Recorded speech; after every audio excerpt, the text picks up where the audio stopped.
বাড়িকুলের বাঘডুবির পর সারেঙ্গায় মিলল বাঘের পায়ের ছাপ। বাঁকুড়ার জঙ্গলমহলে ফের বাঘের ছাপ মেলায় আতঙ্কে স্থানীয়রা। খবর পেতেই তড়িঘড়ি ঘটনাস্থলে এসে পৌঁছায় সারেঙ্গা থানার আইসি সহ বন দপ্তরের কর্মীরা। উল্লেখ্য, গত কয়েকদিন ধরেই জঙ্গলমহলের পুরুলিয়া, ঝাড়গ্রাম ও বাঁকুড়ার প্রত্যন্ত অঞ্চলে ঘোরাফেরা করছে এই বাঘ। গতকাল রানীবাঁধ ব্লকের বাড়িকুল থানার ফুলকুসুমা রেঞ্জের বাঘডুবি গ্রামে মেলে বাঘের পায়ের ছাপ। বাঘের গতিবিধি জানতে বন দপ্তরের পক্ষ থেকে বিভিন্ন জায়গায় বসানো হয়েছে ট্র্যাপ ক্যামেরা। আজ সকালে সারেঙ্গার বিভিন্ন জায়গায় বাঘের পায়ের ছাপ দেখতে পান স্থানীয়রা।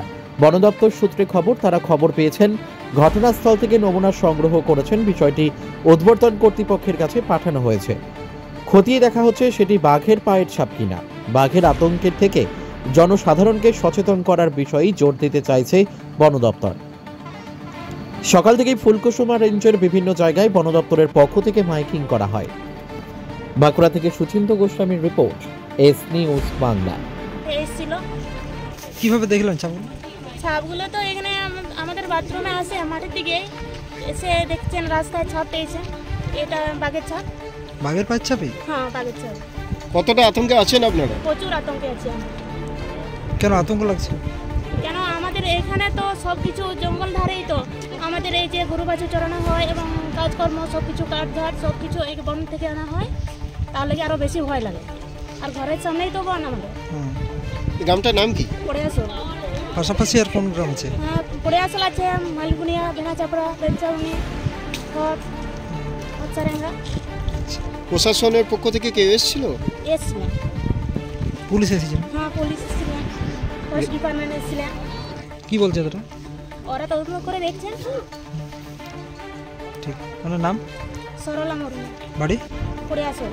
এই পায়ের ছাপ দেখা যাচ্ছে, এগুলো তোমরা কখন দেখলে? আমরা সকাল 7টার সময় দেখেছি। মানে যারা আমাদের গ্রামের মানুষ, মানে সকালে ভোরের দিকে দিয়ে এসেছিল, তো তারা সকালে দেখেছে ছাপটা। কি মনে হচ্ছে পায়ের ছাপগুলো? ছাপটা দেখে তো মনে হচ্ছে এটা বাঘের ছাপ, মানে বড়ই দেখা যাচ্ছে এবং এটা বড় বাঘ মনে হচ্ছে। ঠিক আছে, ছোট বাঘ না, এটা বড় বাঘই মনে হচ্ছে। আচ্ছা, তো এই ছাপগুলো দেখার পর তোমরা কি বন দপ্তরকে জানিয়েছিলে? হ্যাঁ, আমরা দেখার পর বন দপ্তরকে ফোন করা হয়। এখান থেকে ফরেস্ট ডিপার্টমেন্ট থেকে এসেছিলেন, তারাও কনফার্ম জানিয়েছে এটা পুরো বাঘ। মানে ওরা তো কনফার্ম জানিয়েছে এটা বাঘই। ওরা জানিয়েছে? হ্যাঁ। আচ্ছা, এই যে বাঘের পায়ের ছাপ বলছো পাওয়া গেল, বা যে অজানা জন্তুর ছাপ, এরপরে বন দপ্তর পক্ষ থেকে সচেতনতা প্রচার এলাকায় হচ্ছে? না, এখনো পর্যন্ত কোনো মাইক নিয়ে কোনো প্রচার হয়নি, বা ক্যামেরা ট্যামেরা সেরকম কোনো নিরাপত্তার ব্যবস্থা এখনো পর্যন্ত করা হয়নি। তো এই ছাপ দেখে কতটা মনে হচ্ছে, মানে কি মনে হচ্ছে এখন? হ্যাঁ, একটু তো আতঙ্ক তো ভয় লাগছেই, কারণ সামনেই জঙ্গল, আমরা প্রতিনিয়ত জঙ্গলে যাই, তো এই যে গরু ছাগলগুলো চড়াতে যাই এবং বিভিন্ন কাজকর্মতে জঙ্গলে যাই। যেমন ক্যানেলের জল আসে, আমরা ওখান থেকে মাঝে যাই জল আনতে। একটু তো ভয় তো লাগছে, আতঙ্ক লাগছে। মানে এই জঙ্গলের মাঝে কি জন্য যাওয়া হয়? মানে আমাদের ক্যানেল আছে। আচ্ছা, তো জল আছে চাষবাস করার জন্য, এদিকে আলু লাগানো আছে, সর্ষে জমি, তাহলে ওটার জন্য কাজে লাগে।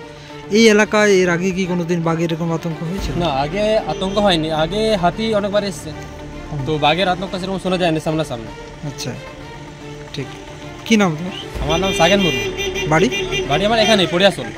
আর পাশাপাশি আর কোন কোন গ্রাম আছে? পাশাপাশি এদিকে বেনাচাপাড়া, এদিকে হদ, মালিউনিয়া, বেঞ্চামনি। এখান থেকে সিমলাপাল তো খুব কাছেই। হ্যাঁ, সিমলাপাল তো কাছেই। কতটা দূর হবে এখানে? Minimum 12 kilometre. ঠিক। কি দেখলেন? আমরা তো ওই সাইডটা পেরে আসতে পাঁচটা দেখা যাচ্ছে, যেটা এরকম বড় পাঁচ, ওই বালিগাদাটা। কারা দেখেছিল প্রথমে একটা লোক ছিল, দুজন ছিল, একজন সনাতন আর ওই একটা ভাইপোটা ছিল। দিয়ে আমাকে নামাবার দেখলো, দেখি আর করে এখান থেকে সেই পর্যন্ত আমি 5 দেখলাম। ওইখানে পর্যন্ত যাওয়ার পরে আর 5 পাইনি। তখন কটা বাজবে মোটামুটি? যখন ছোটা তো মোটেই আন্দাজের ব্যাপার তো, মোটামুটি ছোটা, মানে সেই বুঝতে পারা যায় না, কুয়াশা তো। হ্যাঁ। আপনি কোথায় যাচ্ছিলেন? আমি শাল পাতা নিয়েছি, সেলাই পাতা নিয়ে। দেখার পর কি মনে হচ্ছিল? বাঘের মতন মনে হচ্ছে যে বাঘের পাঁচ, আমরা দেখছি বাঘের পাঁচই ওটা দিতে, আর আমরা ভয় আর ওইদিকে পেরে নিয়ে আর আসতে ভয় লাগছে। আগে কোনোদিন এরকম না না না না এরকম আমরা জঙ্গলে ছাগল চড়ে কোনোদিন পাইনি এরকম প্রথম দেখলাম। এটাই প্রথম আমাদের। কি মনে হচ্ছে জঙ্গলে ছাগল এই যে বারণ করলে বলতে না, আমরা জঙ্গলে ঢুকে যেতাম। কি মনে হচ্ছে বাঘে আসবে? বাঘেই হবে, বাঘ ছাড়া অত বড় পাঁচ কি করে হবে? আচ্ছা, কতটা আতঙ্কে আছেন? আতঙ্ক মানে ভয় তো হইতে পারে যে জঙ্গলে এবারে ছাগল এখানে আমাদের কি খাওয়া, এবারে শুকনো হবে সারাদিন।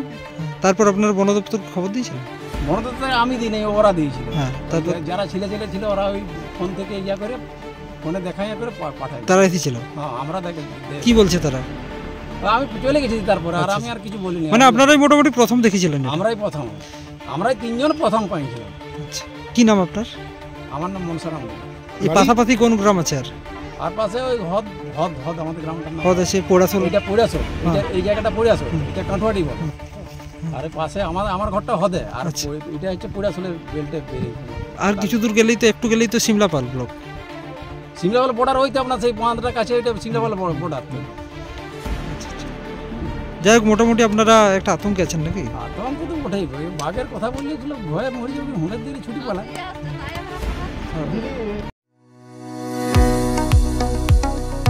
কতুলপুরে সর্বপ্রথম এমআরআই পরিষেবা যুক্ত 110 বেডের মাল্টি স্পেশালিটি হসপিটাল হল মেডিকেয়ার জেনারেল হসপিটাল। স্বাস্থ্যসাথী মান্যতাপ্রাপ্ত এই হসপিটালে রয়েছে AC, non AC cabin, modern OT, ICCU, NICU, micro surgery, dialysis বিভাগ, ব্রেন ও spine surgery, cancer surgery, lift সহ নানান পরিষেবা।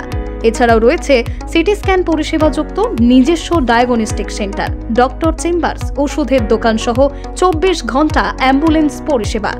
24 ঘন্টা অ্যাক্সিডেন্ট এমার্জেন্সি, রোগীর সুচিকিৎসা, সুপরিষেবা এবং সুস্বাস্থ্যই হল আমাদের মূল লক্ষ্য। ঠিকানা সরিষাদিঘি, কতুলপুর, বাঁকুড়া।